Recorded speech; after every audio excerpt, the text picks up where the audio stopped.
Seleksi P3K untuk gelombang 2 telah usai dan kini kita menyiapkan untuk gelombang ketiga. Nah, di sini kami akan menyajikan informasi yang mungkin bisa bermanfaat untuk Bapak Ibu sekalian berkaitan dengan hal-hal atau apa saja yang sekiranya Bapak Ibu dibutuhkan untuk syarat yang siapa bisa masuk untuk gelombang 3. Lalu berkaitan dengan afirmasi yang selengkapnya itu seperti apa? Silahkan simak video ini.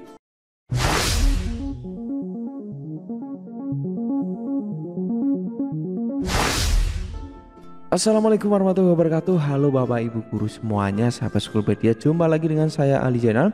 Nah, di video ini saya akan memberikan informasi kepada Bapak Ibu semuanya berkaitan dengan persiapan P3K Kemdikbud.go.id.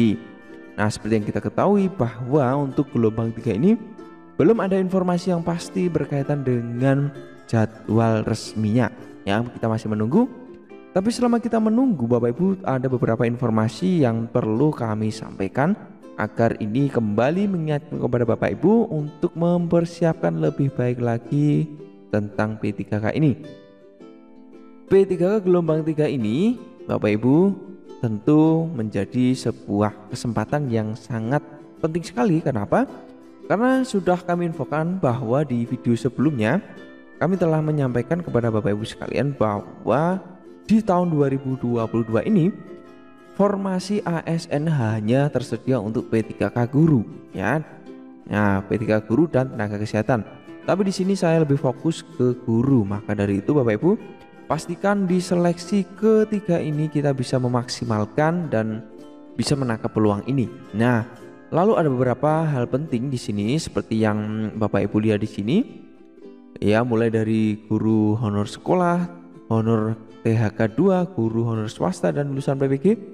Nanti Bapak Ibu di gelombang 3 akan bersaing dengan keempat item atau keempat sumber yang mana masing-masing ini statusnya berbeda, ya. Jadi ada 4 status ini nanti Bapak Ibu akan berjuang kembali di tes ketiga ini. Nah, namun perlu Bapak Ibu ketahui di tes ketiga ini yaitu di sini sudah dijelaskan lengkap bahwa di tes yang ketiga ini Bapak Ibu untuk tes ketiga memilih formasi di seluruh wilayah Indonesia. Ini jelas Bapak Ibu. Nah, itu bedanya. Jadi Bapak Ibu bisa menggali informasi di daerah-daerah lain yang intinya masih di wilayah Indonesia berkaitan dengan seleksi P3K ini, karena ini bisa saja nanti menjadi rezeki Bapak Ibu atau kesempatan Bapak Ibu untuk mendapatkan peluang di tempat itu, ya. Itu. Nah, bedanya di situ. Jadi untuk tes ketiga ini sekali lagi di wilayah Nusa Nusantara dan formasinya tentu masih kosong. Jadi misalkan di seleksi 1, 2 itu ada sekolah atau mata pelajaran di sekolah tertentu yang belum ada yang lulus. Nah, itu baru kita bisa isi. Tapi semisal sudah ada yang lulus di gelombang 1 dan 2, maka otomatis formasinya sudah tidak kosong. Dengan kata lain, tidak bisa kita isi. Seperti itu Bapak Ibu, ya. Dan yang berikut Bapak Ibu sekalian, untuk bobot soal ini bisa menjadi bahan pertimbangan Bapak Ibu untuk bagaimana mengatur siasat agar bisa lebih maksimal dalam mengerjakan soal-soal seperti kompetensi teknis, manajerial, sosiokultural, dan wawancara. Nah, kalau kita lihat secara garis besar, kompetensi teknis ini lebih banyak menguras waktu karena butir soalnya sampai 80 hingga 100 soal. Dan yang lain ini hanya sekian saja, ya, 25, 20, 10. Nah, dan banyak yang jatuh itu atau nilainya tidak lulus kebanyakan di kompetensi teknis, ya. Nah, walaupun ada kebijakan afirmasi yang tentu akan sangat membantu Bapak Ibu jika memenuhi kriteria. Nah, afirmasinya seperti sertifikat pendidik. Nah, bersyukur bagi Bapak Ibu atau mendapatkan sertifikat pendidik ini akan mendapatkan nilai kompetensi teknis 100 langsung. Seperti yang Bapak Ibu ketahui, dan banyak juga yang sudah memiliki serdik itu belum lulus karena mereka bersaing dengan para yang atau yang sama-sama yang memiliki serdik, jadi tetap di ranking dan nilainya yang masih di peringkat bawah tentu tidak bisa masuk. Dan yang tidak masuk sertifikat pendidik ini tentu bisa kembali mengikuti seleksi di yang gelombang 3 ini dan semakin menambah persaingan, ya. Seperti itu Bapak Ibu. Jadi Sekali lagi Bapak Ibu bisa membaca peluang yang sekiranya nanti di sekolah-sekolah ada.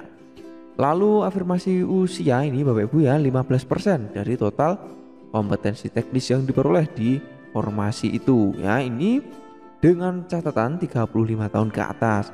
Bapak Ibu bisa dicek usianya sekarang berapa. Kalau misalkan 35 tahun ke atas itu nanti dapat tambahan nilai. Dan kebanyakan juga teman-teman sahabat rekan guru yang lulus karena bantuan dari afirmasi 15% ini. Dan juga kami ucapkan selamat Bapak Ibu ya. Dan yang berikut disabilitas itu 10% ya. Dan yang berikut honor K2 dapat 10% ya. Seperti itu Bapak Ibu. Jadi di sini sudah jelas bahwa 4 afirmasi ini menjadi sebuah pertimbangan khusus bagi Bapak Ibu yang sesuai kriteria ini ya. Masing-masing kriteria ini memiliki persyaratan yang tentu bisa memberikan nilai lebih kepada Bapak Ibu. Jadi seperti itu Bapak Ibu yang perlu Bapak Ibu sekiranya pahami dan bisa disiapkan. Jika ada pertanyaan berkaitan dengan persiapan P3 ini silahkan bisa tanyakan di kolom komentar.